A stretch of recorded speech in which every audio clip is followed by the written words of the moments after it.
first day of shooting, we picked the most difficult set ever. Smoke, mirrors in every direction. Love it. Welcome to Twilight. You're listening to Another Bite of Twilight, a podcast where we look back on our obsession with the Twilight Saga and continue to freak out 10 years later.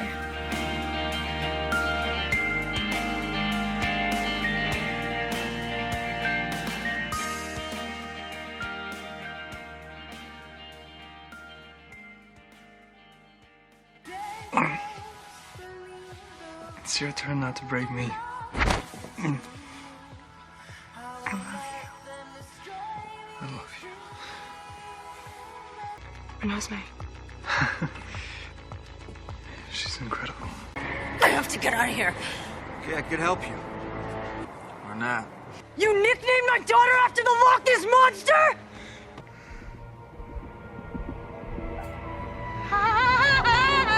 I hear a strange heart. Should I start calling you Dad? No. Welcome. I hope you guys are having a great day. I'm Kelly. I'm Mel.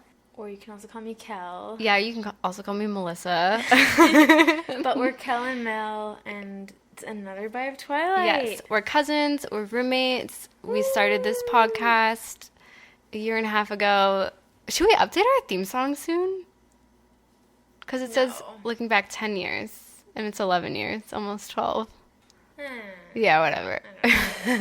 Something's always 10 years ago. Exactly. Yeah, Eclipse was 10 years ago.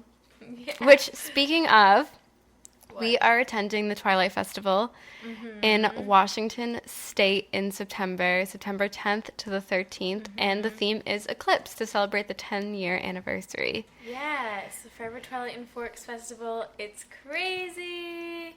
We did 2 episodes on it, so if you scroll back, you can listen to it, and we talked about what it was like. Yeah. And it's just a fabulous time. It's I mean, I don't even know what to say.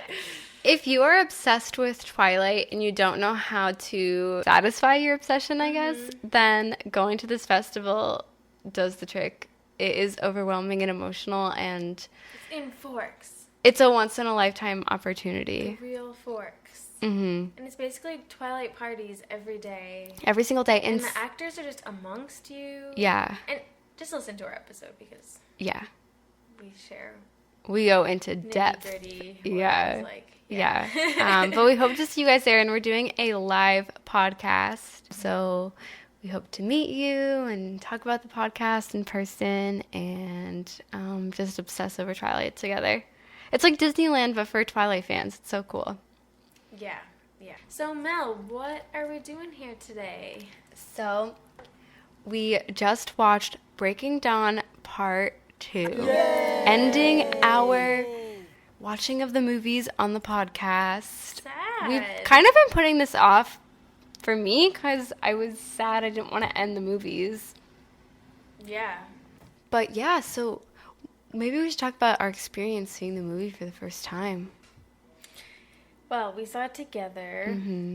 at the marathon. Yes. My sis Caitlin. Oh, yeah. That's the marathon where we skipped school. It was all the movies. Yes. It was a Thursday insane. night. Wait, did all the movies come out on Thursday nights?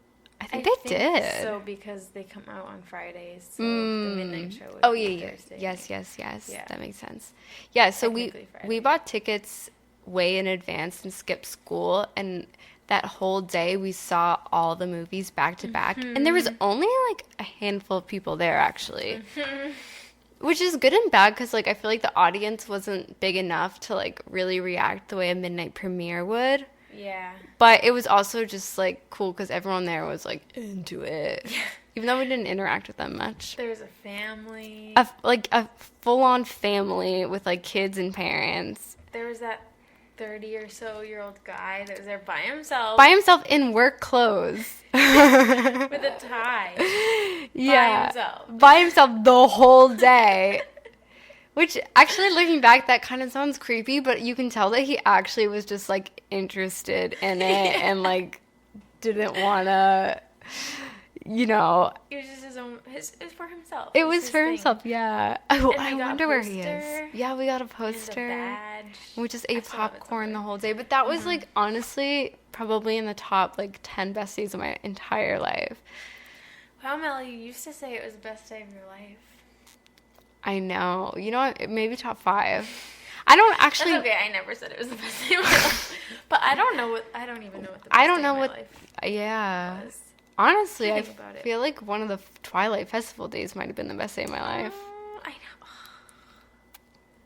I don't know what else would be. I need to think about it. Yeah. I'll get back to you next Yeah. People always say their wedding or when their kid was born. I don't have any hasn't happened events like that in my life yet. I don't even have like a younger sibling. I do, but I don't know. Do you remember when they were born? Definitely not Shannon, right? I remember when Caitlin was born. I can't say that was the best day of my life. Yeah, of course it wouldn't be. I was so young. Yeah. And... I actually remember that day as well. Wait, no, I don't remember it. Sorry, I remember the day you got a dog. Oh. Best day of my life. Best day of my life. This is gonna be the best day of my life. My manager, when I worked at Urban, hated that song because he went to Berkeley, and I guess that band went to Berkeley too. Oh, really? So he was like jealous of them. Yeah, that's really spiteful. Yeah. My best day might be when we got the Kristen Stewart video. Oh, yeah. That probably was the best day of my life. Okay, but when you decide the best day of your life, is it just because of a moment, or is it supposed to be the whole day? That's the thing. It's like, because I don't remember anything else that happened that day. That's the thing. Like, the rest of the day, I feel like, was probably, like, really average. But, like, that one thing eclipsed it all, you know? But to be honest, I feel like if I had a top 10 best days of my life, probably, like... All spent with you.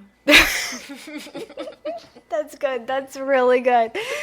I was going to say probably 3 of them at the very least are Twilight themed. Mm-hmm. Yeah. One of them must be from when we went to Washington, when we went to Forks. One of them could just be as Maybe simple as, like, one of the days when I just got one of the books for the first time and read it for the whole day. True. Yeah, maybe when I first saw Twilight in theaters. I'm like... Yeah, wait, that was a great day, too. Because, honestly, yes, the marathon was an amazing day, but seeing the first Twilight movie in theaters for the first time, that changed the trajectory of my life forever. You know, like, I still remember it. I just had some wine, and I'm getting so... Me too. My face is honestly getting really hot.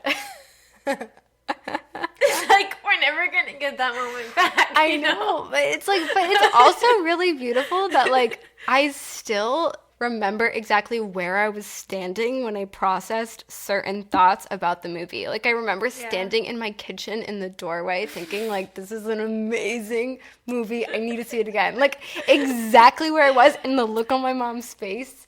Like, I remember everything. They need to teach Twilight in film school or something. Like, they should. I wish there were more movies that made me feel the way it does. Yeah, and I know I have said this with the book, but, like, watching Breaking Dawn, you really cannot help but think about how amazing Twilight, the first movie, is. No shade. No shade. But, I mean, they even flashed back to it heavily. Heavily, yeah. And spoiler. Yeah. But, yeah, we're here to talk about Breaking Dawn, Part 2, the movie. As you know, we read the book.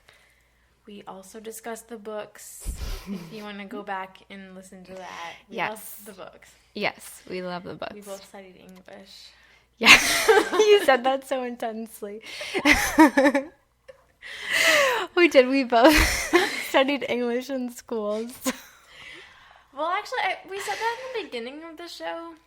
Yeah. I don't know if we've really said it since then. Yeah, I don't think we have. We both have jobs related to that field as well. I wouldn't expect anyone necessarily to listen to every episode, so that's why I say it. But, yeah, so, man, should we get into it? The movie. Breaking Dawn, Part 2, the last Just let this sink in for a second. The last movie of the saga that we know of. Guys, I'm so sorry. Like, people message us a lot asking if there's going to be another Twilight movie. I don't think so. I don't think so either. And also, we have no idea. We have no, like, it's... we're not authority. Honestly, if we had to, like, frequently asked questions, this would be one of the most common questions we get. And, like, we don't know at all, but probably not. We're not... Thank you for listening, but we're not that important. Like, nobody would tell us if there was. No. We would find out just like you would. Yeah, exactly. So, yeah. If I had to give my expert opinion, I would say, unfortunately, no. But honestly, actually, I don't even think that is unfortunately. I think if they did make a new one, it would be very disappointing. Yeah, I'd be pissed. Yeah. I'd say in the age of reboots and spin-offs and blah, blah, anything blah, is possible. It's possible that they would make something, but I highly doubt. I would bet basically all my money that the stars of Twilight would not be in another movie. Yeah. You will need I actually think it's very likely that someday you will see some type of movie that is related to Twilight. Yeah. It could be a remake, it could be a prequel, whatever it is. I think you will see it. Yeah. But I don't think you will ever see an extension of this story with Bella and Edward and all the Cullens and the main cast. Rob and Kristen? No, you won't see it. Because one, they're aging, and it's been 10 years. Even though I think all of them still look great, I don't think that you can have them be in a movie for much longer. Two, Rob and Kristen are both trying to start their own careers. Three... They already have. Yeah, exactly. But, like... It's just... No.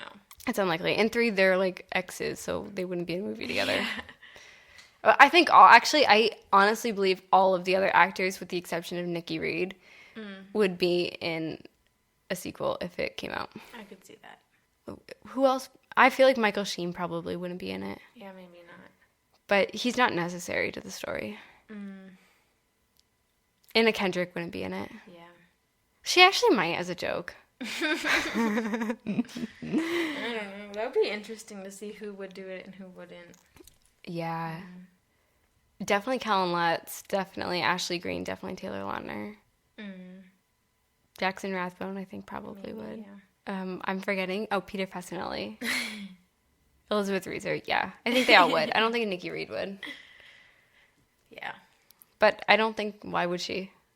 Like, I feel like it would... You know it wouldn't be good, so... What if it actually was? What if it was, like, literally the best thing ever?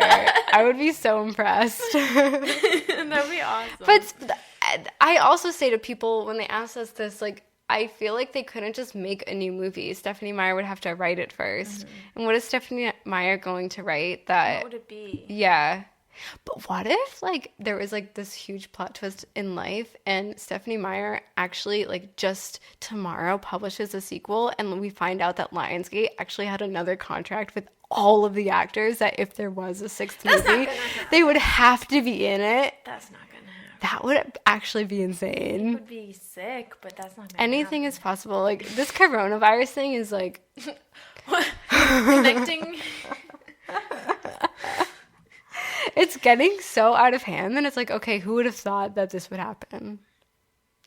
I think you can say the same thing about the new Twilight movie. Just kidding. Twilight did cross my mind with the coronavirus because I was thinking, oh, wow, and what if everybody... I don't think this is going to happen, guys, but what if everybody died from it? Oh, only the vampires are left. What are they going to do? Yeah, what are they? Well... I was thinking today, are animals affected by the coronavirus? Do we know that? Some people might, but we do not know that. Yeah. Yeah. I don't know.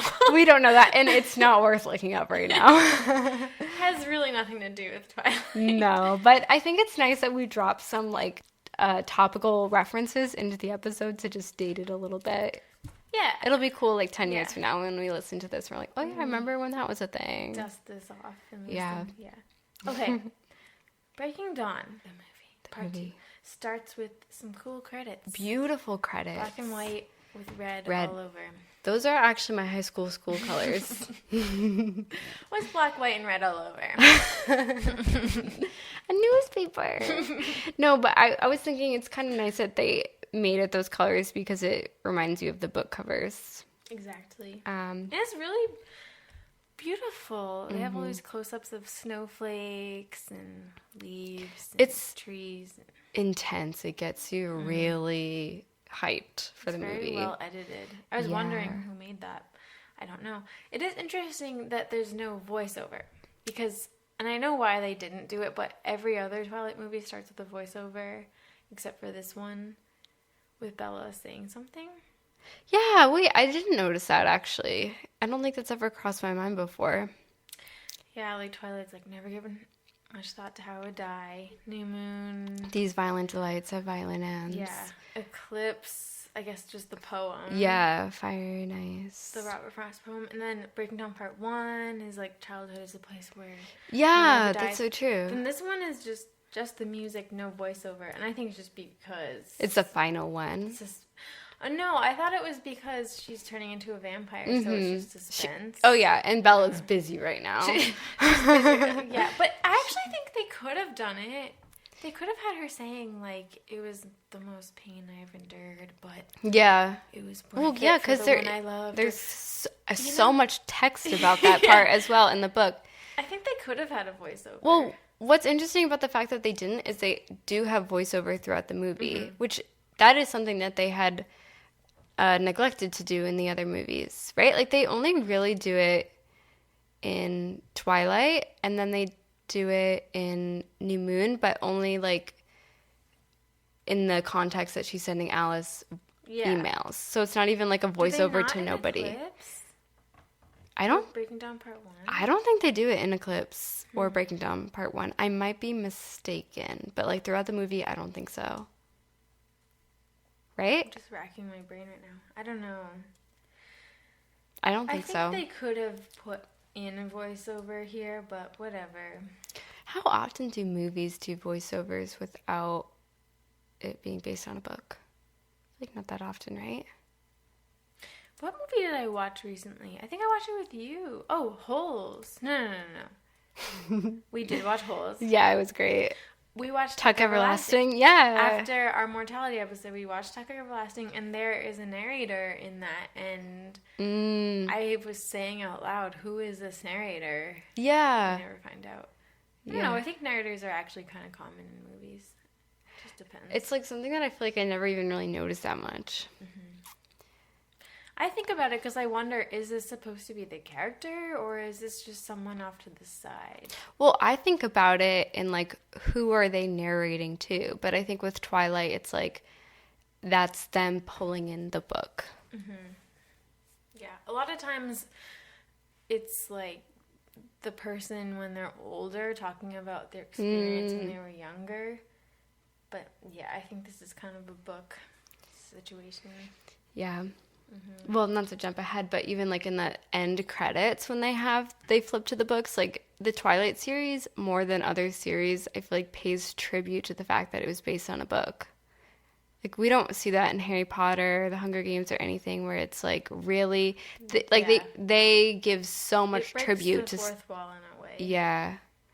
Let's later on touch on if we like that or not. Okay. But then the movie starts. We have this Passion Pit song playing, and Bella wakes up. I hate this part, to be honest. It could have been so much better. It could have been. It The just reveal of her as a vampire. it feels like way too light and trivial for Could have this. been artsy. Yeah. I wrote in my notes, we just watched the movie literally like an hour ago. But I wrote, hi. because it shows her just zooming in on things with her vision and just really paying attention to every little detail, and it's like she's high. Yeah. I think those shots actually are really cool, especially are when you cool. look at them very isolated. Yeah. But I think that the music with it just doesn't go, and We're gonna talk about this now. yeah, exactly. But it could have been really artistic and beautiful, and the vibe could have been so awkward. much different. Yeah. It's weird. weird. Feels very also just like, because of the song, especially like very bubblegum, mainstream. Where I come from. And I'll explain why I think it's weird. I don't know, like she just transformed into a vampire, and I know she's really taking in her surroundings and stuff. And I do know that vampires process things faster than us, so maybe that's why.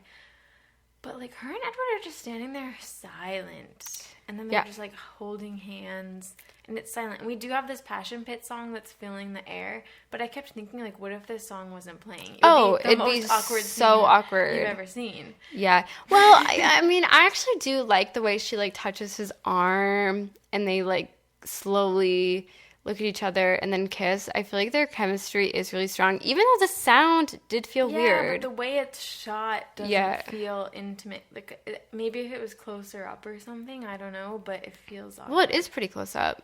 They're like zoomed in on the hands, and then you go up to the arm. Yeah, that's during that part. I don't know. Eyes. I know what you mean, though. Like, this has been 30 seconds of silence. Yes, the Passion Pit song is playing, but it's just weird to I me. think it should have been more emotional, because Edward here is thinking Bella could be dead forever, and then she wakes up. It shouldn't just be like he's standing there, and then all of a sudden, like, she looks at him. Like, it should have been like, Bella, Bella. Like, I don't know. Like, you're alive. Or, that would have been kind of weird. Yeah, that would be weird. Not you're alive, but like... But something. And at the feel realistic. same time, the whole series has been building to this moment, and it feels very anticlimactic. Yes. Like, the whole thing has been... They seem too chill. Yeah. Like, it almost seems like she was, like, expecting it, like, when she wakes up. Maybe that's why their silence is odd to me. They seem too casual. Yeah. Yeah, exactly. But tell us what you guys think. Do you guys like this scene? Did you notice that when their hands are touching and they're tracing each other's arms and stuff, there's like this rubbing sound? Yeah, no. Yeah, that does sound weird. Is that like supposed to be because they're like stone in a way? I think so. But someone recently commented this on our Instagram that like they just don't understand that, but they have to suspend their suspend their disbelief. I feel the same way, because it's like, wait, what would it really be like to kiss someone who's like marble? That would not be... Yeah. I don't know. Like, it actually doesn't make sense, because his lips still move, and like, especially when you're watching the movie, like, you just cannot picture like that. Stephanie Meyer just meant that he was really cold. Maybe. And it's almost like his whole body is muscular. Yeah, Even I can the see that. soft parts, I don't know. Yeah, that would be kind of But I weird, almost feel like though. they took it too far in the movies. Yeah. It is a Because weird... when you punch a vampire, it's almost like there's ice in the middle or something, and then you wonder, how does that work? Yeah, that's true. I don't think in the book did they ever describe what it looks like on the inside when you punch a vampire's head off. No, they don't. Yeah. They don't describe it, but then the movies you really see it so clearly. Yeah, and then you realize, like, what the heck? It's Yeah. basically an ice person. Yeah, exactly. It's actually not that disturbing when people die in the movies, because it's like there's no blood, so... Yeah. Um, Interesting. Yeah, so, oh, sorry. yeah. And when Bella speaks for the first time, I know this is in the book, and I know it sounds like I'm roasting it, and I'm sorry, but I mean, the movie, I will say, did a great job following the book, but I think sometimes did too good of a job following the book. And when Bella speaks, there's this little bell twinkling sound when she speaks. And do you remember in the book, it's described as her voice sounding like this beautiful... Like chimes. Yeah. falsetto. And I'm like, oh, we didn't need that in the movie. I actually, to be honest, didn't notice it, so I feel like okay. it works in that sense. I notice 'cause it it's every very time subtle. I watch it. It's just the first time she speaks. There's like this little sound effect. I like- don't think I really noticed that. You guys did Yeah. everything. Well, this movie is really so close to the book, which I feel like if I was a producer, I would think, this is what the fans want, this is what it wants. Yeah. But like at the same time, I mean, they do, stray from the book quite a bit in the end, but I feel like it is a little bit too not creative Yeah, I agree. in that way. Yeah. I would like to be a little bit surprised, because things are always different when you see them visually versus when you read it, and so you kind of have to change some things. Yeah, it's like, Okay, and Bill Condon, if you're listening, I'm so sorry. I love you. Yeah. But what was his vision with this movie? You know what I mean? Yeah, like I feel like Catherine there was Hardwicke had a none. clear vision. When I think about the Harry Potter movies, like, I don't know. Every director, I think, had a vision and their own vibe. Especially Alfonso Cuarón for the third one, but that's just my opinion. But yeah, this movie, it's not super creative with the visuals and stuff. Yeah. I think because it just followed exactly what the book described. I will say, I think there are some very beautiful shots, especially in those opening credits. And There are. Bella just waking up and you see the flower and the animals and she's soaking everything in the text on the wall and the books. Yeah. Like, everything is really beautiful, especially if you were to pause the movie and just look at the stills as they are.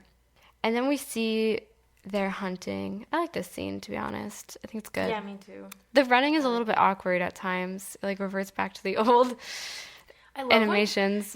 I love when she's climbing up the rock side kind of crazily. And I think she's barefoot. I don't know. It's just really cool. Yeah, me too. I like when she's on the rock and she's looking and it's just her. And then you see Edward looking too. Like, for the first time, you really feel like they're equals. They're doing something together. Yeah. I cannot believe people climb rocks like that, though. Like, do people really climb mountains like that with no harness at all? do. That's insane. Like, I feel like more often than not you would fall. Like, it's literally climbing a vertical wall. I know. That's Adrenaline. That's Google fucked it. up. I didn't see it, but have you heard of that documentary Free Solo? No. A lot of people were talking about it a year ago or something, and that's what it's about, like free rock climbing. Oh my god, no. Yeah. I honestly get scared even when I'm indoors in a rock climbing place with a harness. What do you think? I feel like I'm being so picky. Me too. I'm so sorry. I think Bella looks absolutely gorgeous in this movie, but sometimes I think she looks like she has too much makeup on. She has the same eyeshadow color throughout the movie, and I feel like none of the other vampires really have such a consistent look like that. And we're supposed to believe that she just wakes up with this makeup. Yeah. And that's just her natural look. It's very hard to believe. Yeah, she just wakes up with it. Yeah, with this peachy eyeshadow and like eyelash extensions. Like, where did that come from? Yeah. Bella doesn't put on makeup. Yeah, So I agree. What is that? Yeah, no, I agree. I'm so sorry, but I'm just gonna mention it in case anyone watched the show The Witcher. There's this girl. She would like wake up every day. Yennefer is her name, with full face makeup, dark makeup, like smoky eye, and it was just bothering me. Yeah. People don't wake up with makeup like that. No. I mean, it's just not subtle enough on Bella. I feel like I don't really notice that about any of the other female characters. Yeah. And I mean, she looks good. But yeah. How did she wake up like that? Yeah. Because I believe in the series that Rosalie and Alice still put makeup on, if I'm not mistaken. Because they do have different makeup throughout the series. But Bella has this one look, so it's almost like we're supposed to believe that this is just her natural look from now on. Yeah, I think we are supposed to believe that. Yeah, which I don't believe. Jacob's nipples Oh, yes, Jacob sniffles. show. When Bella comes back and she sees Jacob, she's like, "You're still here?" And he has very hard nipples in this one scene. What's even cold? And then we Pointy. see Renesmee. Mm-hmm. This baby, I can't, like, I mean, you guys know, this CGI baby looks horrible. I was saying to Kelly when we were watching the movie, I know we should talk about it as we're watching, but I never really had a problem with the wolves, to be honest. Like, Yeah. I never thought that they looked that fake. Like, I think they look good. I think they look good, especially for 2009, 2010, 11, and so on. Like, look realistic. yeah, me too. The baby, though, like, when I first saw that, I was like, are you kidding me? They should have just used a real baby. Yeah. I don't understand. The baby looks very two-dimensional, especially in shots when Yeah. it's, like, not the main focus. You can tell it's not It does real. look two-dimensional. Because the way that the actors are even interacting with it, like, it just doesn't seem, like, how you would handle a baby at all. And I feel like everybody working on the movie probably knew that, but they had spent so much money on it that they were like, we're just gonna have to just do this. Yeah. I know. And we get the scene, classic scene. You nicknamed my daughter After the Loch Ness Monster? Love it. Bella's barefoot. Yeah, she's got that rip in her dress. I saw that, like, the Twilight account, or someone tweeted about that scene the other day, and the Twilight account, like, retweeted it and was like, Oh, really? Oscar-worthy right here. I felt her once. Jacob. Yeah, Kristen's voice is super deep in this scene. What do you think about her performance here? I like it. I think it's good. I think it's good. I think Taylor Lautner does a great job here as well. Yeah. Part of his performance feels a little bit comedic, but I feel like it's good. Yeah, he does a job. He does a job. He's a good buddy. Yeah. Then we go to the cottage. Bella, classic Bella. Underreacts. Yes. She gets a house. And what does she say? Real estate. She gets real estate. Yeah. And it's already decked out. Yeah. And the fireplace is already running. And what does she say? I think she says, I love it. Yeah. Is that what she says? Something like that. Yeah. Reacts just like getting a car. Like, I don't know. She just acts so nonchalant. She reacts basically the same way she does to the digital camera. No. Which a was house. Yeah, a literal house. I love it. Wait, what did she say? This is actually great. The Dreamcatcher. Yeah. Yeah, she reacts Great. basically the same way.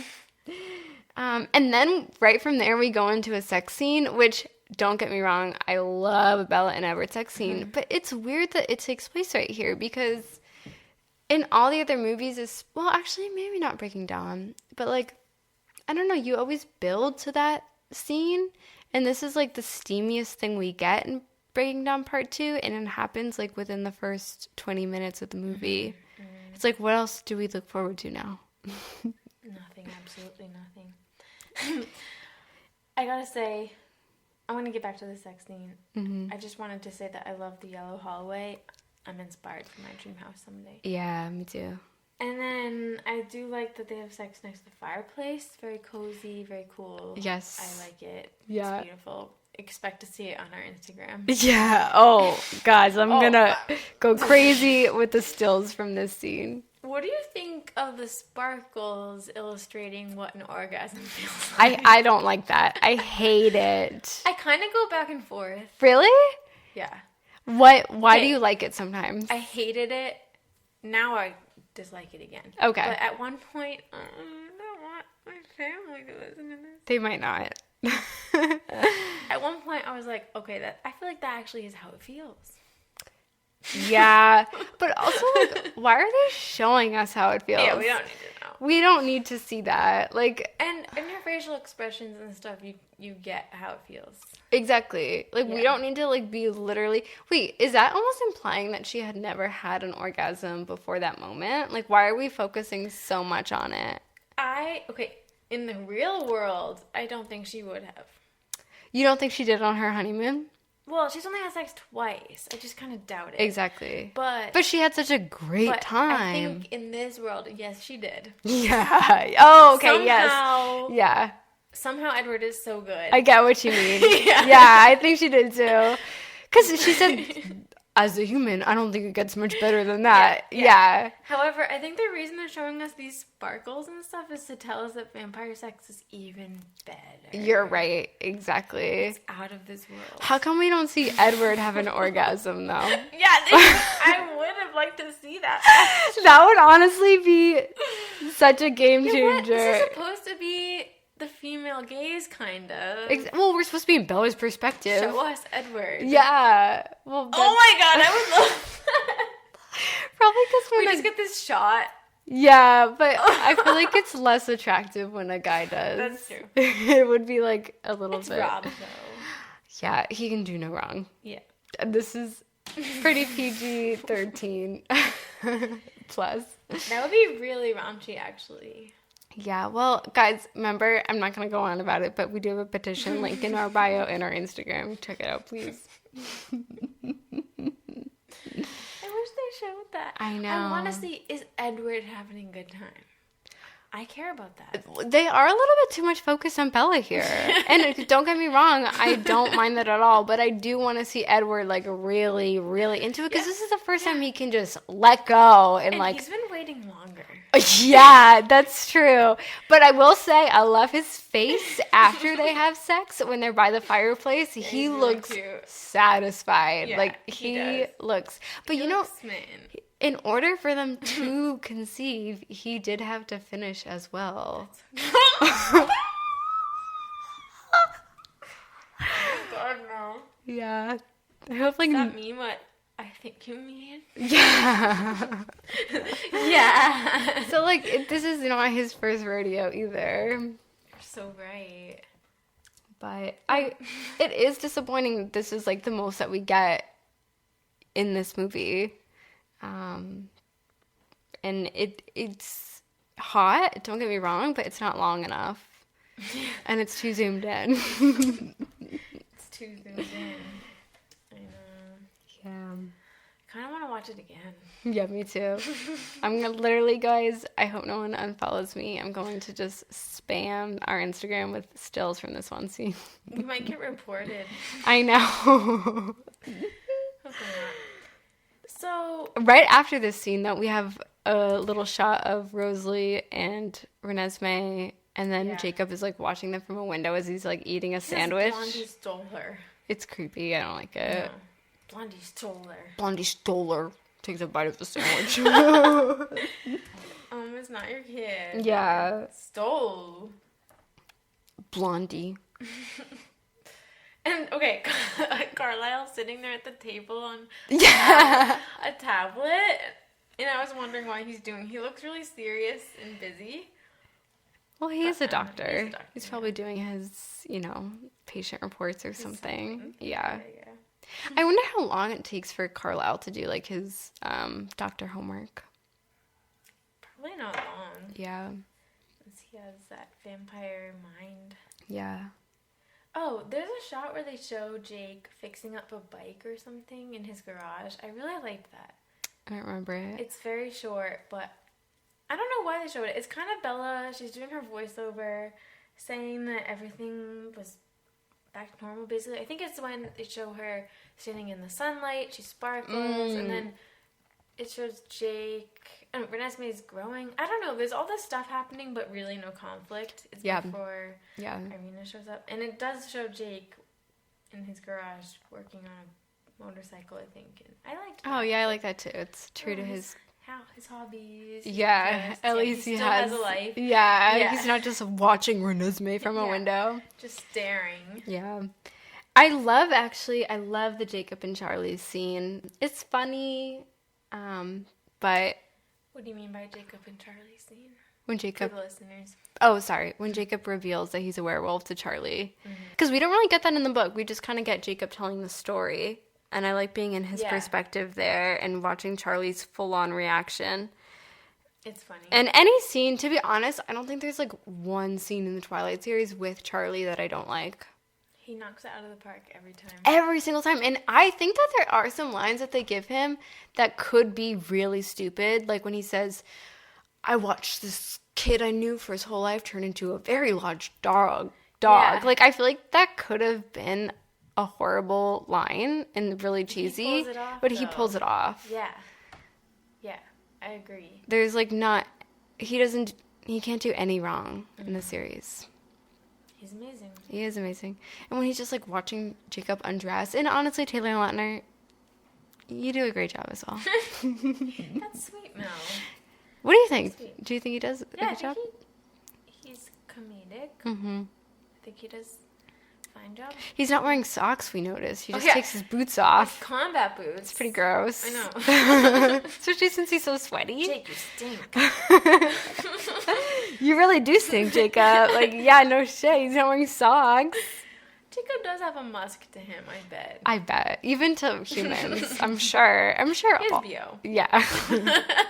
Normalized BO. Normalize BO. Oh yeah, now that we have a platform, Mel and I want to normalize BO. Yeah, guys. That's the next thing. Eliminate the stigma. But, people have been kind of normalizing armpit hair on girls. Yeah. BO. Normalize BO. To be honest, this What? is a controversial take, but I'm nervous. for a long time, I didn't think that BO smelled that bad. I thought it smelled like tacos. Yeah. I think sometimes it smells a little cozy. Yeah, me too. Is that weird? Yeah, no, it is weird. But, like, at the same time, like, if someone does smell like BO, I feel like I don't like the smell because the whole time I'm worrying, is that me? Is it me? I don't know. Like, I feel self-conscious and embarrassed for the other person. Yeah. But I don't think, it depends on what body part it is, for sure. But I don't think that I really hate the smell that much. Yeah. It's natural. Yeah. I mean, I don't know. It's just human. It is weird that you could argue that we're meant to smell that way.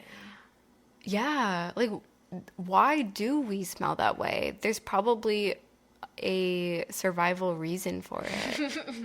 Right? I mean, literally, I think it's bacteria, dead bacteria in those glands or whatever. Okay. But that's why it smells bad. But like soap and everything, those aren't like natural things that the earth just provided for us to treat smells. I know. So there definitely is something natural and purposeful about smells. Well, they say if you're attracted to someone, the true test is if you like how they smell. And if you are attracted to their smell, then that means you're supposed to mate. True. Very primal. Yeah. Yeah. And you should go out and test that out. Well, smell some people. Yeah.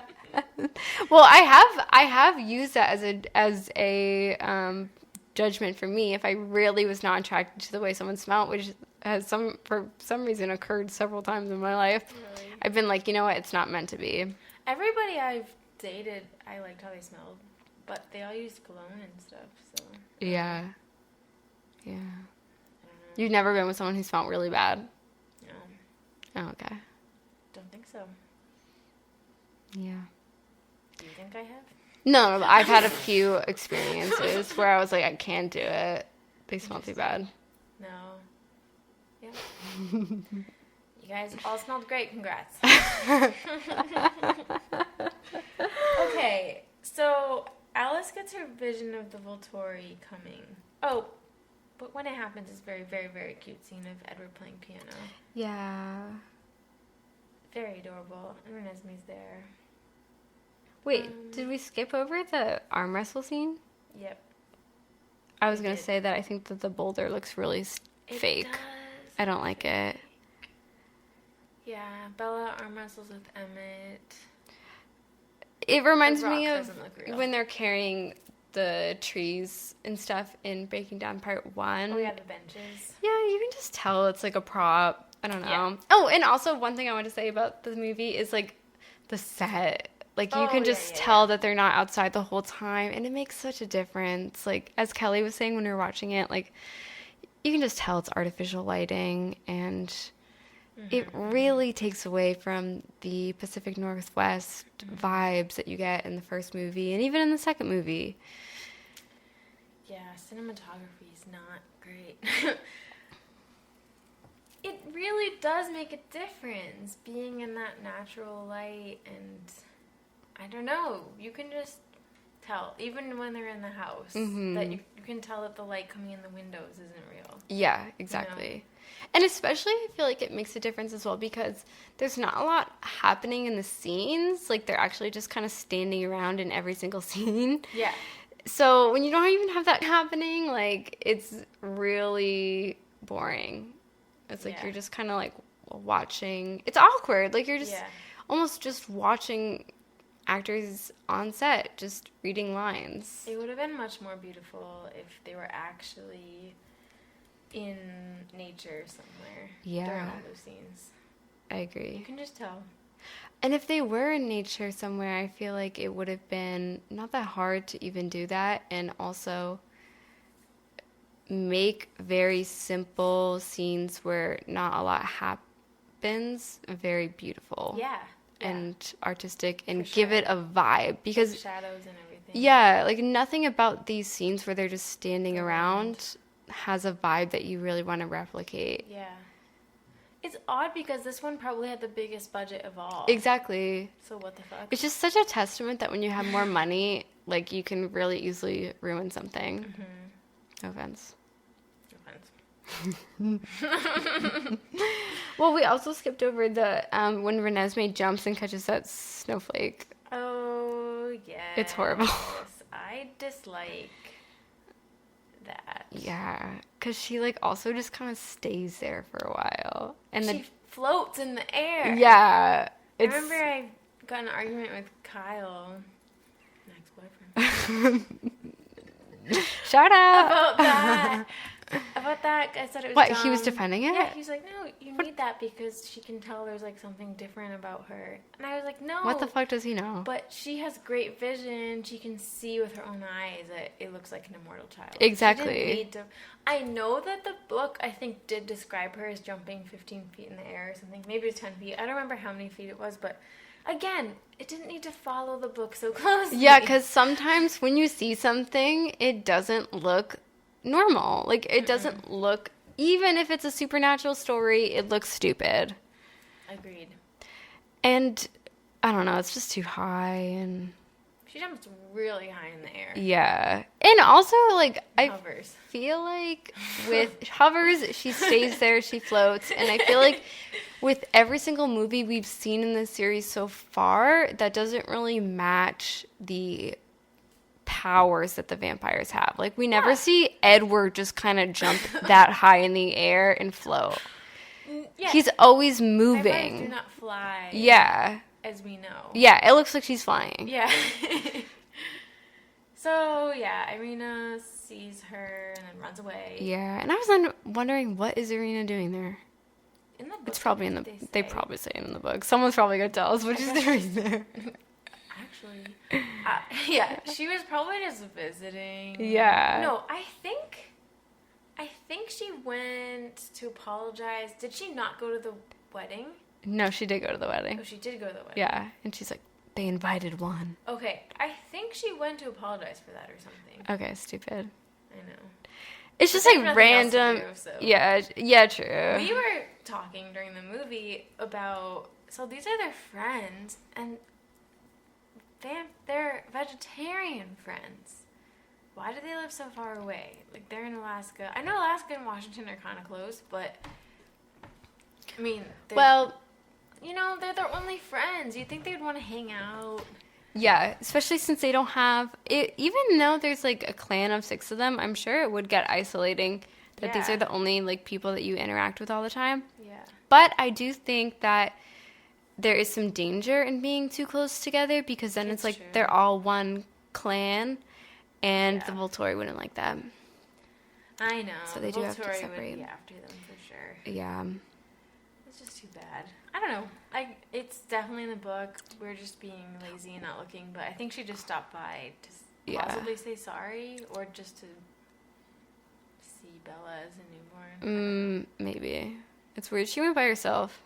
I know. Like, don't you think she would have said to, like, the other single girls, like, hey, let's go down? I know. That's why I think she was going to say sorry. Yeah. For being rude at the wedding. I don't know. Yeah. Again, you could have just texted. Exactly. And this brings me to my next point. Alice has her vision about the Volturi, and that the Volturi are going to come there and take them down, and they're talking about how do we convince them that Renesmee is not an immortal child, and what the, like, can they not contact the Volturi? At all? Yeah. Well, the Volturi definitely has their mailing address because they send that gift. There's nothing they can do. They just have to wait until the snow falls and they're gonna attack. Like, they can't and that call is or text or really email. vague too. Yeah. Well, there's really not a lot of references to modern technology in the books. I don't think they ever text in the books at all. I mean, they were written a little bit before texting really became as normalized as it is. But I feel like they should have at least sent some type of message electronically to slow down the Volturi. If they at least sent a text to be like, she's not what you think it is. We had sex and we conceived her and Bella gave birth to her as a human. Like, at least Aro would have been like, okay, wait, hold up in a minute. Yeah. What a crazy story this is. Let's see if it's real. Like, What a crazy story. you know, like, why are they waiting? It's just the same way with the Denali when they go to see the cousins or whatever. Yeah. Like, why do they explain it that way? They should have started with They the pop story. in. They just pop into their house. Yeah, they with this shocker. Yeah. And then have to explain it. I guess the only argument I could make for Volturi is the Volturi really doesn't want anyone on Earth to be able to contact them, to stay completely hidden so they don't have phones or email. True. And maybe they didn't send a return address. True. Well, they must have an address. They definitely have an address, but maybe it wasn't on the envelope. Yeah. But how did Edward know how to get there? Yeah. Because he went there in New Moon. Yeah. I'm sure there has to be an address for the Volturi. Of course there is. But do they accept postage? Like, do they... I'm not accepting postage at this time. They just burn all their letters? No, they must accept know. mail. I don't know. Guys, how. let us know what you think. I'd be willing to suspend my disbelief and believe... I don't think they have phones. That they Definitely only no. have mail. Yeah. I would believe that. I would believe that, yeah. They don't text. Yeah, they don't text. Would they have iPhones? No, they're very against modern technology, that's as true. they said. That's true. Wait, how would Carlisle be using a What? iPad when the touchscreen relies on your Body heat? I don't know. Maybe Right? they found a way. Yeah, I'm sure you probably could figure that out. I don't know. I'd imagine that'd be hard if it's like marble moving across the touchscreen. The touchscreen is not going to detect that. But what about when you wear those gloves for touchscreens? How does that work? I don't know. I don't know the science. It's not that There important. must be a way, Yeah. even if your hand is dead cold. Mm. I feel like when my hand's freezing when I'm outside and it's absolutely cold out, it still works. I don't know. Yeah, but I feel like that's still not the same Yeah, thing. I know. But if it works through a glove, somehow, it must work. Yeah. I'm sure he knows. I'm sure he figured it out. He's a doctor after all. So, you know, the Cullens are all talking in the living room, standing around, and just gotta say, Emmett looked so hot in his turtleneck. Emmett looks great in this movie. He looks really fine. Every time I see him, I'm so attracted to him. Yeah. And you know, as guys, we've talked about, everyone looks pretty bad in this movie compared to previous movies. But Emmett, amazing. He's the only one that's really had a really good transformation. His hair's a little longer. Which is how it was supposed to be. Yeah. Mm-hmm. His face just looks really cute, and his outfits are awesome, and his body looks great. Yeah. I'm very attracted to him. Yeah. Emmett. Kel Mel, we love you. Oh, we didn't say that, like, Alice leaving could have been way more emotional. It's just kind of like, whatever. Yeah. Like, they are, like, shocked by it, but there should have been, not overly dramatic music, but it should have been really sad. Like, is she coming back at all? For all they know, she could have left them forever, and they're never going to see Alice again. I know. I thought the delivery was odd. Like, I was saying to you, they could have made it more realization, like, where is she? And even going to her room or something and being like, where's Alice? And then getting the letter from the pack that says, you know, the one with the Venice Merchant of Venice on the back. Yeah. I don't know. It could have been a bigger deal. Yeah.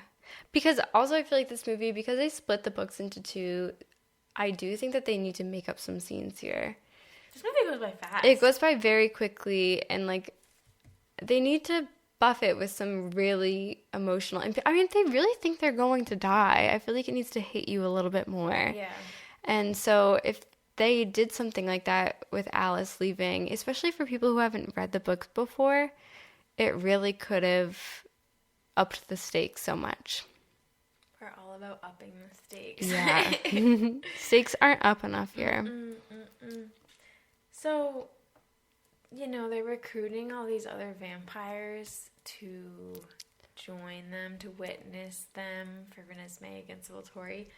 And I think it's just so odd when they show the guy Garrett, and he says, I hated the first British invasion. I hated the second even more. I hate this. And then I think it's Emmett says, like, what? Even the Beatles? Really, Garrett? I hate this part. I'm a huge Beatles fan. Huge. But I think it's so weird the Beatles are mentioned in Twilight. Me too. What? And that I always forget that. And that the Cullens are like, even the Beatles? Because I feel like the Cullens, they've been around a longer time than the Beatles. Yeah. And I feel like they do dabble in pop culture and listen to it and appreciate the arts, but at the same time, they don't like worship and like bow down to humans in the same way that like we do. So they wouldn't be like, you can't disrespect the Beatles. You know what I mean? Weird. Like, I just feel like that doesn't go. And that seems like a line that they should have cut. Because they've never referenced any other real pop culture ever before. Yeah, exactly. They just haven't. If they had, then it wouldn't feel as weird, but it feels out of character, yeah. Yeah. I've actually, like, in the behind the scenes, you, like, show them filming that. Yeah. And it feels even more awkward that they just say that. And then the lines that they even recite in that part when I think Rosalie says, Carlisle needs you, or whatever. Yeah. It's just so unfeeling and scripted, and I don't like it. Oh, I feel like I'm being too negative. Do you even like Twilight? Are you even a fan? I know we are going to get some comments Yeah. like, you think everything is bad and weird? No, we love it. It's because okay? I love it that I'm criticizing it, because I have high expectations for this movie. And I do want to say that when I first saw this movie, I loved it so much. I thought this was the best one. I mean, a lot of it isn't the movie's fault per se. It's the story. However, the Beatles line was not in the book. And I'm going to continue the negativity by saying I hate Alex's smoke thing that comes out of his hands. Oh, I feel like that's not how I pictured it in the book too. I thought it was something that like Me you can neither. only see in your own eyes. It's not like this smoke that just It looks cheesy. goes through the alleyway. When he's... But I will say I like this scene though. Me which too. was added. I think He's kind of torturing this guy, Toshiro. maybe? Yeah. I think they're in London. And they're basically showing that someone died because they got caught by the Volturi. Mm. I mean, we never even knew who this person was or cared, so the stakes aren't that high. Yeah. But you are kind of like, oh, shoot, this guy was caught being on their side and got killed for it. Yeah. So it feels like, oh, geez, Volturi. They're not messing around. Yeah. And I do like how creepy the Volturi is in this scene. Mm-hmm. I like the setting of it. Yeah, I like the whole thing. It's just the smoke coming out of his hands. It just looks weird. I will disagree. I don't like the setting because I feel like this movie we only see a few settings. Like we only see large fields with snow, Yeah. the Cullen's house, forest, and alleyways. Those are like the only settings we see. That and is true, I guess actually. the Swan house It a little does bit look too. very similar to the Garrett scene. And Yeah, which just happened. I don't know where he's supposed to be. I was trying to figure it out. It almost looks like Charleston, South Carolina. That's really specific. Or like maybe Savannah, Georgia. I don't know. But I noticed there were palm trees and colorful, historic looking houses. I don't know where he was supposed to be. But yeah, it was another alley. Yeah. Yeah. It's just, and it's it's not a real alley either. It is odd. We have this series where it's always woodsy, the forest, Pacific Northwest, and then we get these random shots of In other Egypt, countries. and It's just odd. it does take us out of it a bit. Mm-hmm. I do think going back to how none of these sets are real, one defense I'll give is that because pretty much this movie we have very few humans makes sense in a way, because if they were really outside, the actors, of course, would be susceptible to the elements just as we are, and you would see their breath, and you would see them blushing, and their ears and their nose turning red. So it kind of makes sense that way, because, you know, you don't want to really be able to tell it's cold outside when you have people who wouldn't respond in that way. That's true. Wow. But I still think it makes a difference. I like when Bella goes to Seattle to visit Jay Jenks. Yeah. That it's rainy. And I don't know, because there hadn't been any rain Oh, yet. true, yeah. It shows rain over the trees and everything, and then rain as she arrives in Seattle. And that looks real, like they actually shot it there. Yeah.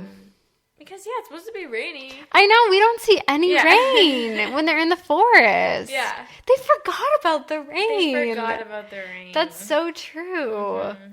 So especially since it's like, what time of year is it? Like January, February? It's gonna rain. Yeah. It will rain. For all the "it will rain" saying they said in the first movie, there was no rain. No, there's not even that much rain in the first movie of Breaking Dawn, besides the very beginning when Jacob gets the invitation. Yeah. Right? Yeah. I don't think there's any other rain any other times. I don't think so either. Fuck. Shit, that actually makes such a difference. It does. It's supposed to be rainy. Yeah. Like Cloudy Forks. Cloudy Forks, you came back. Cloudy Forks.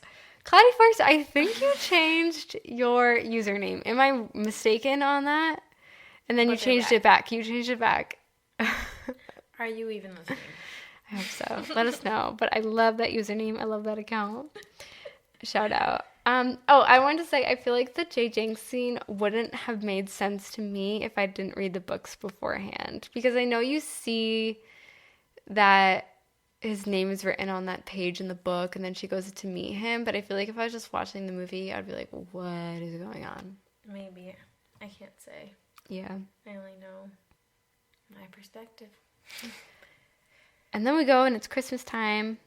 I love that they do Christmas. Me too. But why don't we see Leah in that scene? She's supposed to be there, and we just see her back. We just see the back of her head on the couch. Very clearly probably not the real actress, I'm assuming. Must be a photo double. Yeah. Or maybe not.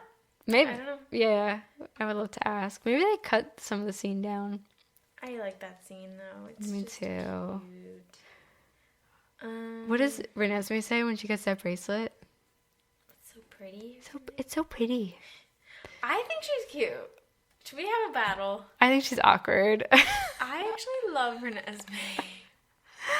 She does nothing for me. She honestly does literally nothing for me. I love Mackenzie Foy. But for so much of the movie, I cringe as well, because I'm like, oh God, that does not look like a real person at all. So but once she's full grown, actually even the stage before she's full grown, when she's right before I start to like her. What if they don't like me? It's cute. I don't like her. She's boring. They don't like me. I don't. She's insecure. She's boring and awkward to me. I love Renesmee. Okay, as a plot, no. Like, I agree. All she is a plot. She's not a character. But in the movie, I think she's so cute. What is her personality in the movie? She's a little kid. That's not. Kids don't have personalities. Some kids do. If you watch a kid's movie, sometimes they, of course they do. She's shy. She's sweet and shy.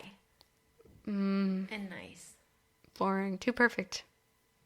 I would like to see her relationship a little bit more like self-esteem problems. Yeah. I guess she would have inherited that from Bella. What if they don't like me? What if they don't like me? She's yeah, insecure. It's interesting she asks that. It is interesting. I mean, I can see why she is insecure. People hate her. They want to kill her family because she exists. She's ashamed. That's true. She's a smart girl. She knows. She's like, she's smart though. Does Jasper leave because we're going to die? Yeah, but I feel don't bad for her in that part. Yeah, me too. It's like, oh, child, why do you know that? Me too, but I don't like how quickly she ages. I feel like I can't even think of her as like. I mean, I don't like that either. But I feel like it's not her fault as a person. But Stephanie, why did you do that? It's just hard for me to even feel like an emotional bond towards her because I feel like they don't have that much time to really connect on that level with her. Like, especially when we see Bella, like, reading to her in bed, like, giving her that gift or whatever in the tent. Like, I just feel like I don't believe this. Like, Bella is only supposed to be 19 years old. This girl is supposed to be the developmental age of, like, 5 or 6 or 7. Like, it just, I can't connect with that. Like, they haven't had years of, you know, build up and getting to know each other. I agree. She's like a robot that they programmed. I still think Mackenzie Foy as Renesmee is so cute. She's cute. She seems like a sweet girl. She's so pretty. She's still, I don't know what she's doing acting-wise, but... She was, like, in the Nutcracker. Oh, yeah. But she shows up sometimes in some ads in the fashion magazines I get.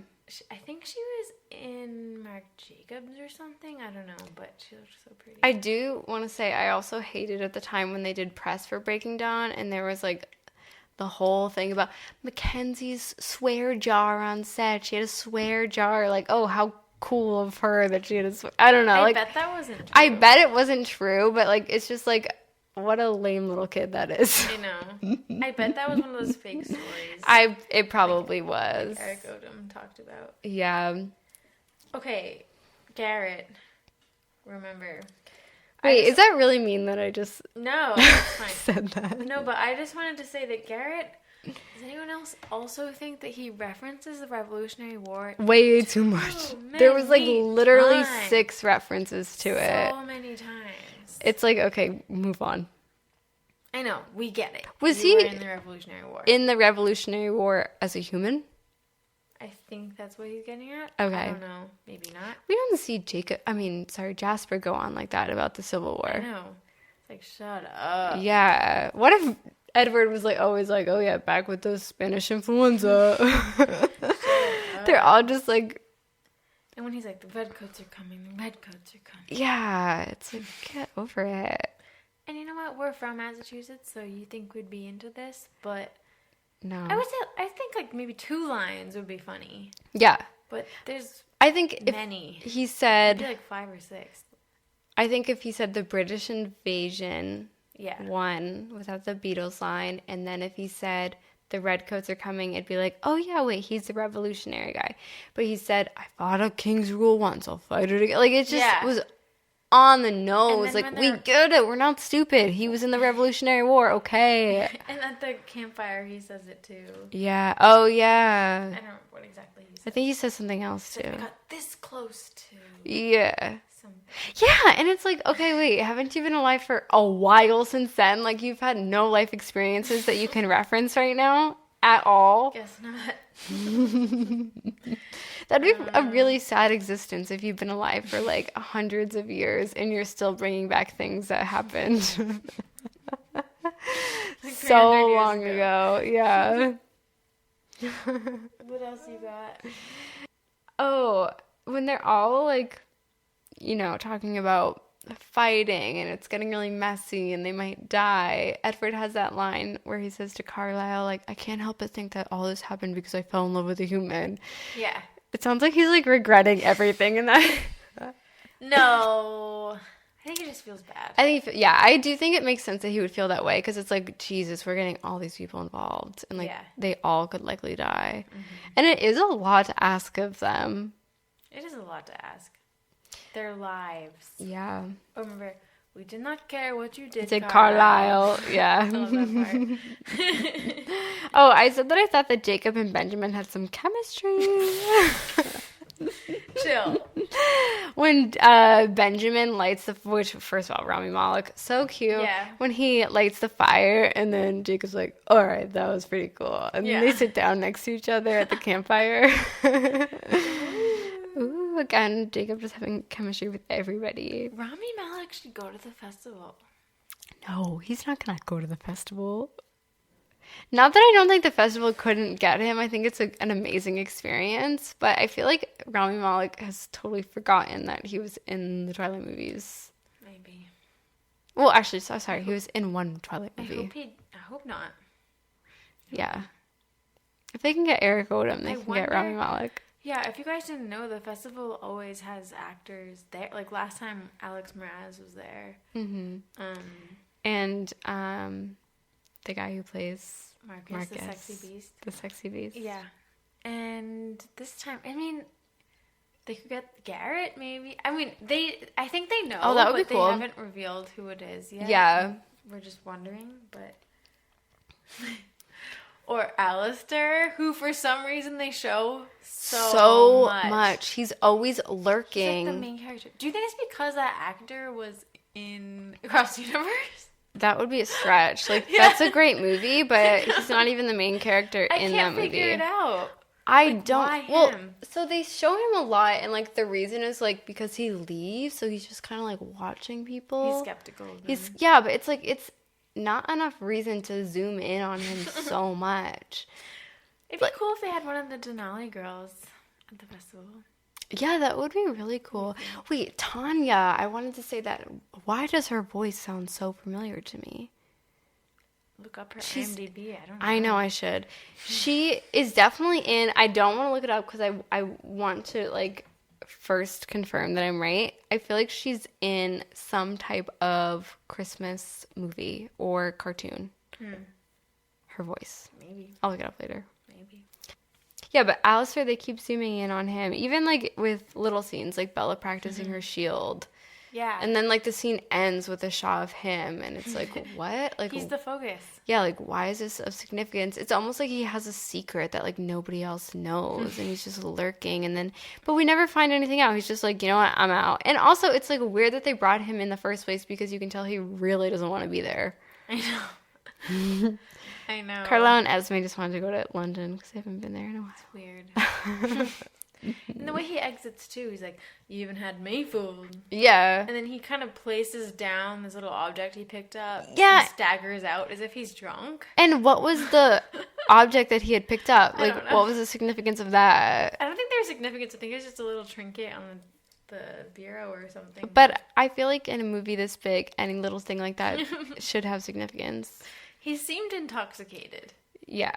He did. He seemed like he did have a problem. I mean, I think he's an interesting vampire. Mm-hmm. I like his presence, to be honest, but I just don't get why there's such a focus on him. Meanwhile, I mean, there's no way they could have shown all of them, but some of them, we really don't see at all. Some other vampires. Yeah. The Irish people? Who are you? Yeah, no, they just stand there. I thought it was kind of interesting that the other vampires are so obviously originated from the locations that they're from. Like the Irish people, like you look at them, okay, shit, they're Irish. They have the scally caps on and everything. Yeah. And red hair, the Amazon, sweater. The like Amazon vampires, they literally come in and there's jungle music playing. Yeah. It's almost like they're making monkey sounds as they're like running through the trees. Yeah. But like vampires are around for so long that they don't necessarily have to live in the places that they came from as humans. That's so true. I feel like it's a little bit too obvious. I know. Like everybody has their origin, but I feel like they move around so much though. Because like technically Carlisle is British. Yeah. English. Yeah, and he doesn't have a scally cap on. Or an English accent. Mm-hmm. Mm. But whatever. I think it works for the sake of the movie because there's too many characters that you need to know, like, okay, these are the Irish ones. You need it. These are the Egyptian ones. These are the Romanian ones. Yeah. So, makes sense. I love the Romanian ones. I don't know why. Yeah, me too. I like how when they move, you can, like, hear the sound of the material of their clothing moving. Their leather jackets. Yeah. Then we get the battle. Yeah. It moves really quickly. The Cullens are so outnumbered here. I know. It really makes you realize, like, oh shit, this whole army that we organized. But it's cool. Yeah. I love when Caius goes, Artifice! Caius is such a negative Nancy. Yeah. He wants to fight so bad. So bad. So bad. He keeps bringing up any excuse to fight. Caius wants to fight. He really wants to fight. He doesn't, it doesn't matter what the reason is, and it doesn't even matter if he totally believes in the reason for it. It's just he wants to fight no matter what. Yeah. Yeah. Yeah. It's like, they've conspired with wolves, our natural enemies. Yeah. It's like, oh my god, you didn't bring this up 30 seconds ago when we were just discussing this. But like we talked about during the mortality episode, like we can get being bored. Yeah, like, exactly. Needing a cause. Yeah. Do you think that that's his reason for wanting to fight? Boredom? Maybe not consciously, but I think he needs something to drive him. Mm-hmm. Yeah. I would like to see a story in Caius's perspective. Right, the fanfic now. I'm sure somebody has. Caius actually looked a lot like Jane in this scene. I feel like they looked more like siblings than Jane and... They're not siblings. Oh, than Jane and Alec. Than Jane and Alec. I know. They don't really look like siblings. Ara looks very womanly, as you said when we were watching the movie. His eyes looked huge to me for some reason, as if they were edited. Yeah. They probably could have. Didn't they do CGI on, like, pretty much everybody? I've got to show you this later, but it's the weirdest thing, Mel. It's what? The weirdest thing. Do you remember? I'll cut this out, but I've been meaning to confide in someone about this, but like he always has pictures with him and his girlfriend. He edits his face. I think his girlfriend maybe does it. Yeah. And he posts the pictures or something, but they always look like their skin is super smooth and their eyes are like huge. Oh my god, I bet. And they look weird. I'm sure it's and I've been edited. looking at these pictures for ages. People edit their pictures all the It time. looks weird. But anyway, that's how Arrow looks. Yeah, I can see that. People edit pictures of their children so much often, too. Really? Yeah, I was looking at...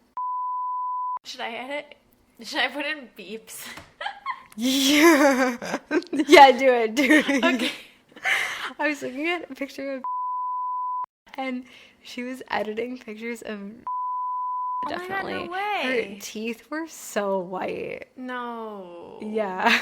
You can always tell. Yeah, you can tell. Like, it actually is really obvious. Like, because I feel like she does it because she edits herself in the picture, so she makes her teeth whiter. So and like, oh, everyone else looks horrible. Yeah, she's like, oh, well, people are gonna know that my teeth aren't that white, so I have to whiten, you know, my stepdaughter's teeth.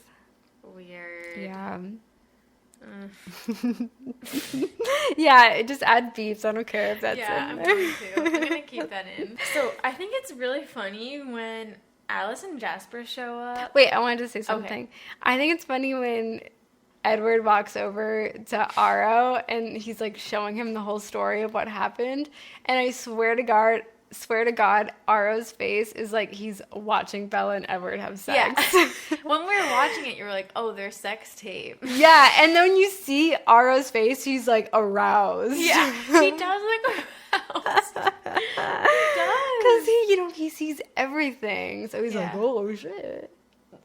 That's pretty cool for him. Yeah, I'm sure he enjoys that. I mean, Edward can do that as well with other people. That's so true. So true. I love when Alice and Jasper show up. You know, they walk across that huge field. Mm-hmm. And then someone on the Volturi slaps Jasper. Yeah. Just slaps him. In Jasper's face after, it's like he was amused by it almost. Yeah. He did seem pleased by it. Yeah. He's like, put me in my place. Yeah. And I just think, like, Alice has been weird this whole movie. She has. She hasn't really been her regular self of, like, being, you know, eccentric and, Exactly. She's been subdued. Yeah, she has been. Mm-hmm. Like, even when she returns, I feel like she should have been, like, skipping down. Yeah. Or something. She's sad. Yeah, what's going on with her? I don't know. We should check in with her. Alice, you okay? And then she has that vision, of course. Well, I'm sure it would be hard. I'm sure she would be pretty tortured by, like, all the dark stuff that, like... according to the books, has like headaches and stuff. Yeah. They don't convey that in the movie. Yeah. But, I do think the haircut also makes a difference. We did a whole hair episode, but... Yeah, so we can't talk about it now. Yeah. But yeah, she has the vision. And then the fight. My God, when you biggest thing. see Carlisle's head, guys, what was going through your minds? We literally, when we saw this in the theater, because I feel like I'll never be able to have an experience like that again, where I'm so completely shocked. I feel like no matter what I watch these days, I always have some spoiler or something. I'm never completely shocked, especially by the way we consume our media now. Everything's already out there before you watch it. And Except for Game of Thrones. Oh, okay, yeah. The way it was. Well, that's not now. Okay. Kelly and I literally, I think when we saw this in the theaters, we grabbed each other and we're like, oh my God.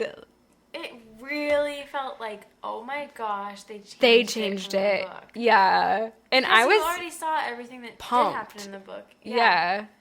And it truly cannot be replicated, that feeling. No. It's amazing. Everyone in the theater was screaming. I love the fight. I love the fight scene. It's awesome. Yes, we see Jasper die. So we see Carlisle and Jasper. Dies. Wait, Esme dies? Yeah. Right? When? Doesn't she fall down the crack? No. She almost falls, and then Leah saves her, and then Leah dies. Esme doesn't die? I don't think so. I thought she did. So it's just Carlisle and Jasper? Yeah, and Seth and Leah. I think it's Seth and Leah. I'm pretty sure it is because of the way that they react to each other. And I feel like they only could have killed Seth and Leah because... We don't know who the other ones It's are. so hard to tell who the werewolves are when they're in their werewolf form. Yeah. But then the way that they react... Well, the way that Leah reacts to Seth's death, you know that's Seth. And then because we see Leah's reaction, you know that Leah dies too. They could have had one of the vampires be like, Paul! Yeah. But whatever. Yeah. But would we have really cared about Paul's death? I don't know. Embry!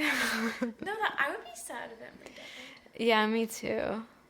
And then, we see Caius die, Jane die. Caius's Marcus death dies. is really disturbing. Peel his head open, kind of. Yeah. That's Slowly. that's the one death where it's like I cringe watching it because it seems really disgusting and painful. I've said it before in our What We Would Change episode, but I wish the fight was real. I really do. Yeah, me too. It would have been a really bittersweet ending, but it's disappointing that it wasn't real. It would have been like a picking out the pieces, Yeah. rebirth type of feeling at the end. Like, it is sad, but it would make it all feel so much more worthwhile in a way. Exactly. And it's kind of what they deserve as well because there have been so many fight scenes in every single story up to now, and the fact that they all come out of it squeaky clean at the end, nobody dies at all. Squeaky clean, exactly. It isn't realistic. Like, Yeah. there needs to be some sacrifice for this story. Yeah.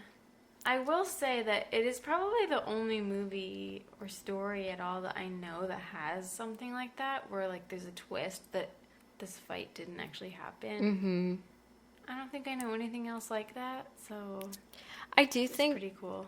the fact that they broke the rules and had Alice see the wolves and Renesmee takes away from it a little bit, just because I don't think that, like, really, if you set rules for your universe, I think it really is a big no-no to break it unless you explain why it's broken, which I think they could have honestly done. I know. But that would have probably given it away as well if they explained it earlier, like, oh, I can see wolves now. But it would have been like, wait, why is she just bringing this up in the movie when it wasn't in the book? I know. But I don't even think when I saw this for the first time that I processed that she was seeing things Same. that she couldn't see, because I think I just thought it was real.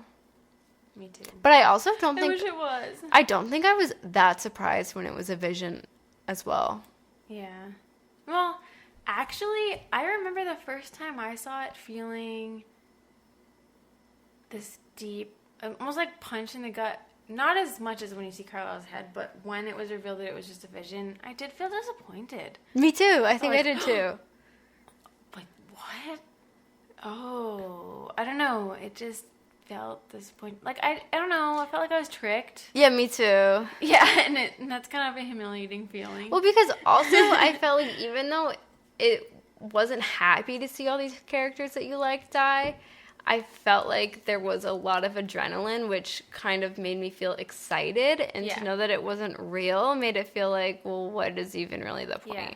And as the minutes go by, like, you see Carlisle die, you're shocked, you're so upset. But then you keep watching, more things are happening. You see Jasper die, more things are happening. But you're registering in it and you're accepting it. Like, okay, Carlisle's dead. You know, you're accepting it. Yeah. And then suddenly it's not true. And you're like, oh. Yeah. Okay, I just processed that for nothing. Exactly. But what I was saying to you during the movie, like, they do really die in that reality. Like, that, like, that vision is actually what was about to just happen. So, like, they just literally had, like, a backspace button on it. True. Yeah. It's real in one reality.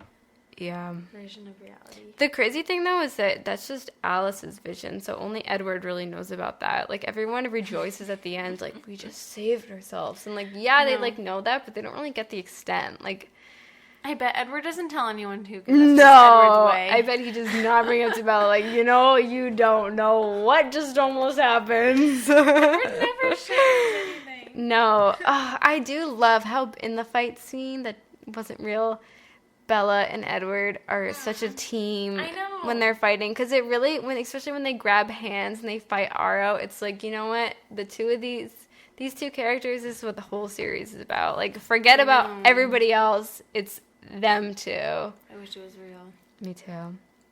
Sad. Edward really almost dies, and I know. Of course Bella comes, she saves him.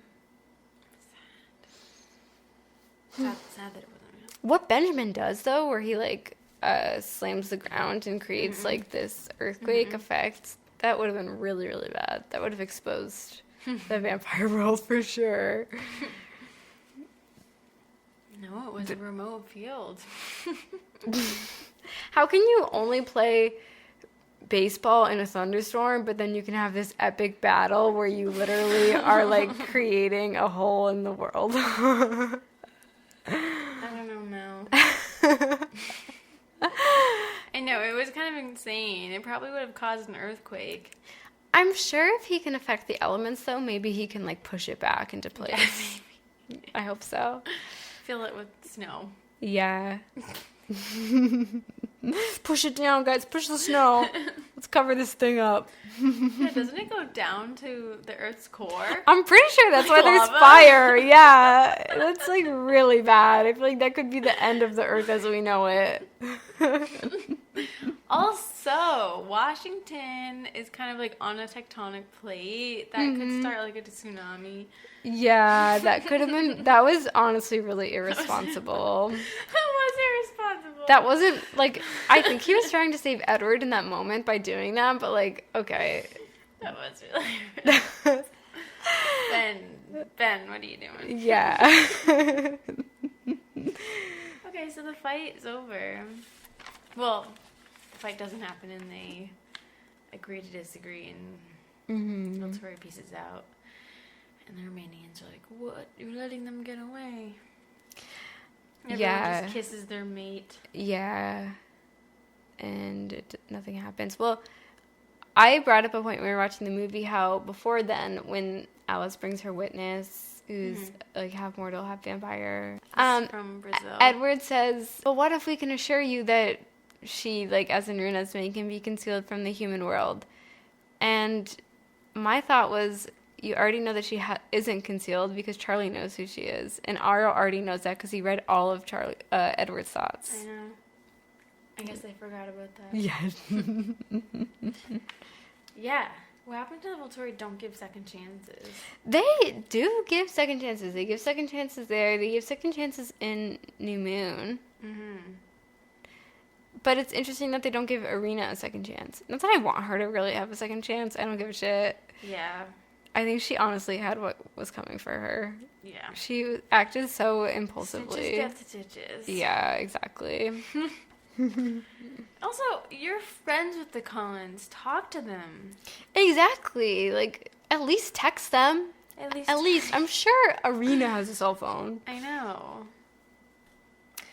Yeah, so then the battle's over, and we're just, like, in this, happy world where everyone's saying goodbye, and Alice is just Hugging. staring at them, looking into the future. And we have Jacob and Edward, and Jacob says, so should I start calling you Dad soon? Or Dad now? Yeah. I hate that line. I know. What happened to... It's not like that. Protector? Yeah, brother. Yeah. Should I start calling you Dad now? When she's a little girl. Yeah, and then they show a shot of her, and she's a little girl. Yeah. What the fuck? That's really disturbing. I'm surprised no one was like, let's not do this. Especially since we're trying to make it, like, not creepy. Yeah, the vision shows Renesmee older with Jacob, and Edward and Bella are there. They're on the beach. And they're hugging as if they, like, just reunited. Yeah. Right? It's, like, as if they, like, just... As if Jacob and Renesmee were off on living. their own. Yeah. And they're just seeing their parents again. Yeah, it's weird.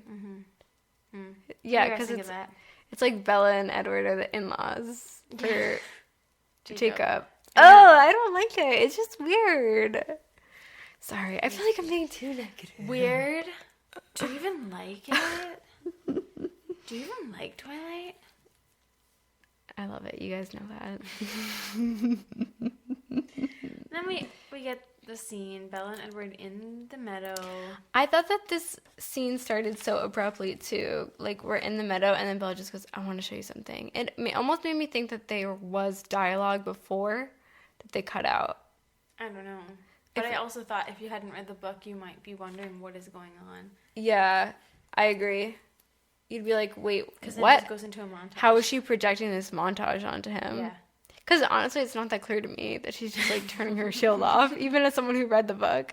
And he doesn't react as much as he does in the book. In the book, he kisses her, like, ferociously or something. And yeah, she loses her concentration. Yeah. But he's like, how did you do that? And then this, he's much more calm. Yeah. He's like, show me again?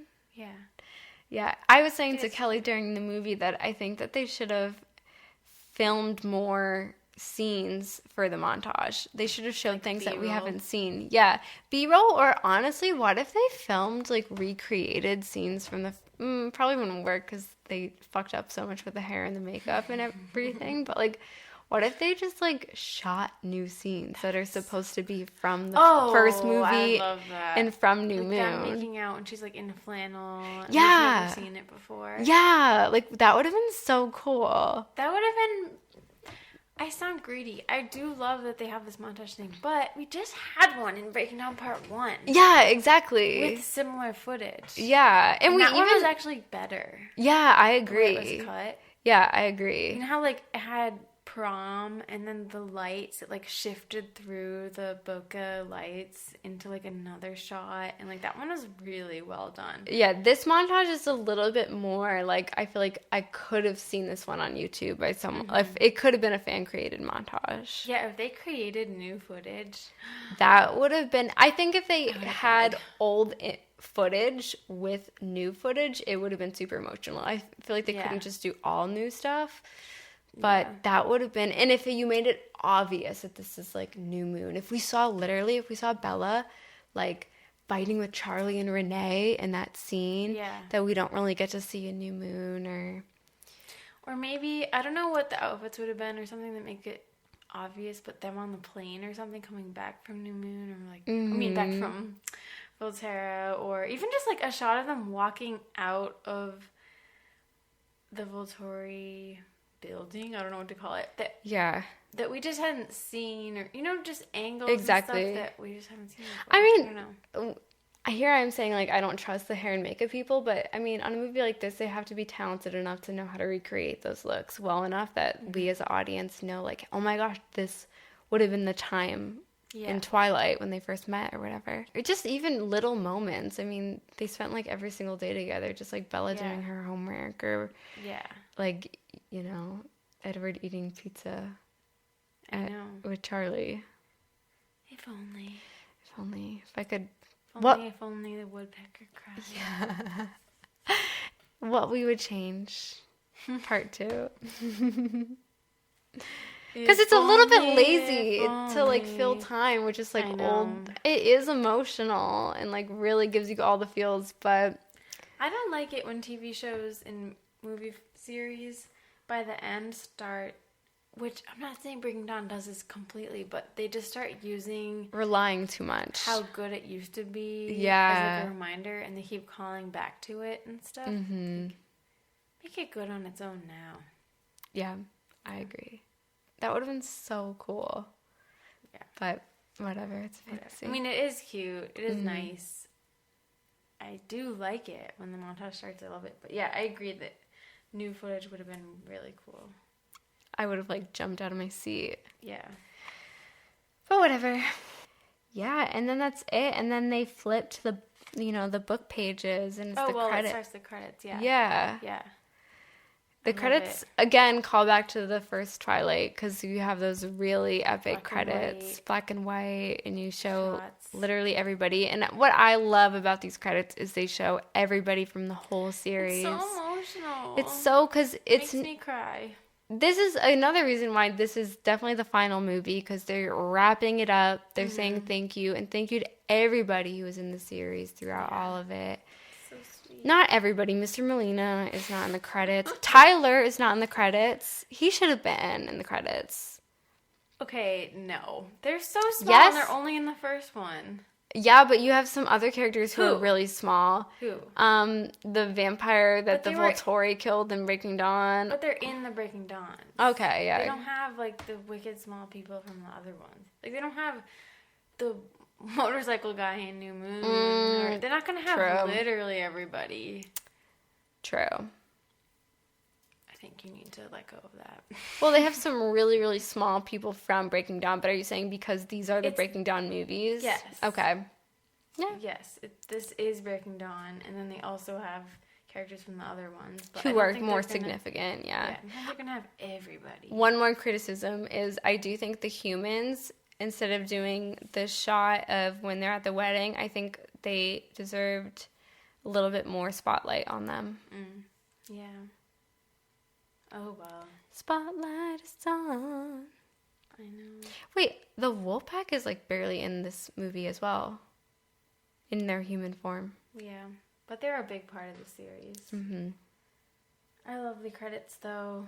It makes me emotional. Me too. I love, love, love, love, love that Charlie is the final person before the big three. It gives him the recognition that he deserves, and it makes me, so emotional. Yeah. And then the big three, Jacob, Edward, Bella, have, like, book pages, and it shows when it first says their name. Yeah. In the book. Yeah. And that is interesting, that they include the book pages, because, I don't know, that's not usually something you see in movies. Yeah.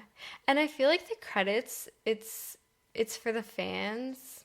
It wraps it up so well, but it's also giving a much-deserved thank you to the actors who were in the series, especially Taylor Lautner, Robert Pattinson, and Kristen Stewart. They put so much into these 5 movies and deserve that recognition. It's over. And I wanted to say that I like so those are the main credits, it's to 1,000 years, and then another credit starts, for everybody else, and there's, like, that Green Day song playing. And I thought that these credits were beautiful, too. It kind of had, like, out-of-focus black and white shots of the forest and stuff. And I just thought it was beautiful. And they did a good job with the credits. I agree. And then an Ellie Goulding song plays. We will be talking about the soundtrack later. Yeah. Overall, I feel like this episode, I'm way too negative about this movie, but to be honest, guys, it is my least favorite of the 5. I cannot decide between the 2 Breaking Dawns. I cannot decide. I found myself missing the first Breaking Dawn, honestly, watching this, which is how I feel when I watch every single movie. my order of favorites goes in exactly the chronological order in which they are. I can't decide. Is that okay? I don't know. That's okay. I cannot make a decision. There's honestly a lot of similarities about the two Breaking Dawns, especially I feel like because it's the same director and they shot it at the same time. But I do think the first Breaking Dawn has more of a vision where it was like more of an exorcism, campy vibe. I don't like that. I don't like it per se, but I feel like it at least is a little bit more cohesive than the second one. I do love From Now On, and Turning Page. And it's hard. I feel like I also prefer Human Bella a little bit, but that has nothing to do with the movies. I literally cannot decide between the two Breaking Dawns. Well, you hate Pregnant Bella. Yeah, I hate that whole time. I just like it. Yeah, it's like I kind of pick and choose my favorites of each. I wish I could have literally the honeymoon wedding of Breaking Down Part 1 and then the battle of Breaking Down Part 2 with the credits and everything. I can't choose. Don't make me choose. Because it's going to be him. Oh, I love New Moon. I do feel like we could cover Twilight again because I feel like our Twilight movie episode, we didn't like go scene by scene talking about it. I haven't re-listened to it. No, I don't want to do it again. Okay. People don't want that. Guys, let us know. We already covered it. And we've definitely already waxed poetic about it. What more can we say? True. What more could we say? It is one of our most popular episodes. So why would we redo it? Yeah, true. You can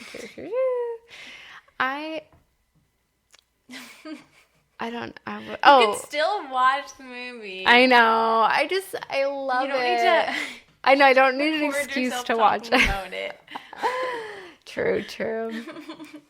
I literally, that first movie, it just does something to me. But I also think a lot of my faults with Breaking Down Part 2, it's not the movie producers or the director or any of the screenwriters' faults. It really is the story, which I think is hard to adapt. Yeah.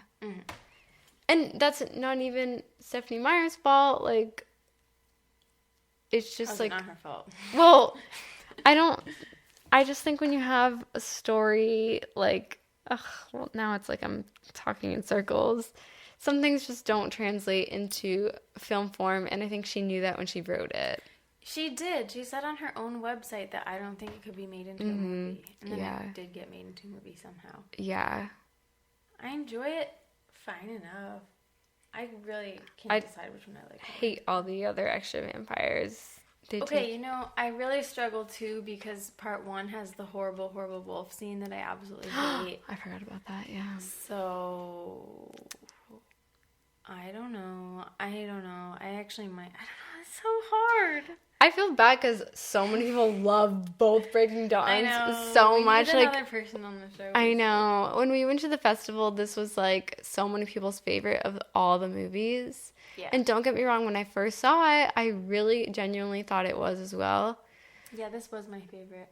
I just feel so disappointed by so many different moments. And in the first 2 movies especially, I don't think there's a single moment that ever disappoints me. I agree. Eclipse? Completely. I don't think there's like little things I don't like about Eclipse, but it's not enough for me to like have a very strong reaction to. But Breaking Dawn is a lot. I think this one makes me cringe a little less than the first one. It's hard because there's the wedding and then there's the honeymoon, and I am attached. Well, what about the CGI baby? I guess that's not as bad as the wolf scene to me, and not as bad as the way she looks when she's pregnant, when she looks like a skeleton and stuff. I don't know. Yeah. I don't know. It's hard. You don't have to like choose. You don't have to choose. I might like it more than part 1. Yeah. That's okay. What would you give it as a grade? So am I grading this as if it's any movie? It's not like I don't know. in the context of it being a Twilight movie? Yeah. I 'Cause don't- what would that even mean if it's in the context of being a Twilight movie? Well, you know what? Like, because there is bias there. Like, I'm obviously going to give it a bit higher of a grade than I would because I am a fan and I love the characters. Mm-hmm. So, like, there's no way for it to be totally objective. Yeah. So, I know. I'd give it a 5 out of 10. Don't we usually do letter grades? Oh, yeah, you're right. I don't remember us ever doing. I'd give it a Numbers. C.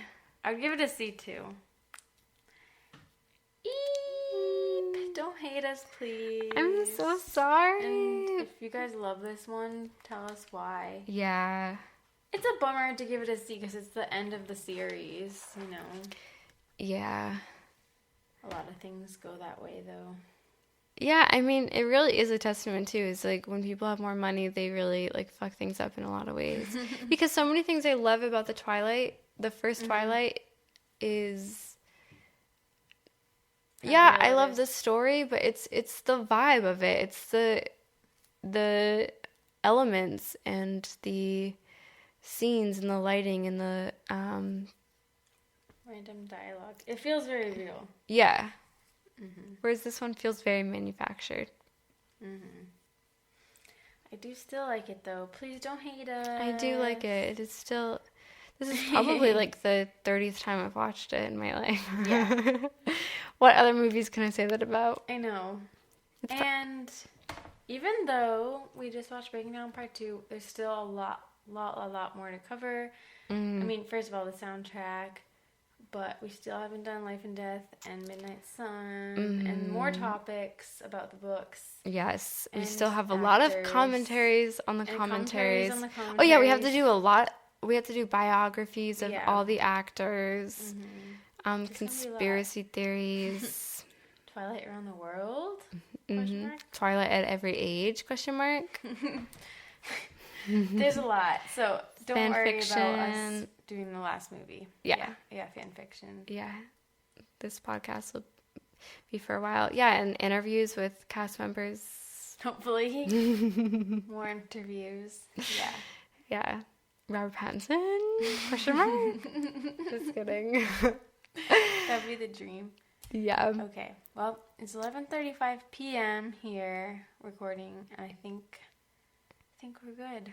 Yeah, I think we're winding down now. But thank you guys so much for listening. Yeah, thank you for listening. Yeah, be sure to check us out on our social medias and stuff. I don't know what I'm supposed to say. And have a great day. Yes. Thank you for listening. Love you guys. We got a plane to catch. I'm worried I sounded too drunk in this episode. Maybe I did too. Did we sound too drunk? Are you? Is it still recording? Yeah. Oh no. No. And we're not drunk, okay? We had wine. We to had watch the literally movie. one glass of wine. I can't tell because it's Jason's cup, but I Oh. think Yeah, I had to. Bye. Bye.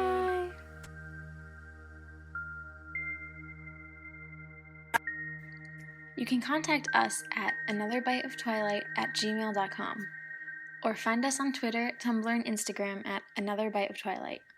Theme music is by Traces. See you next time.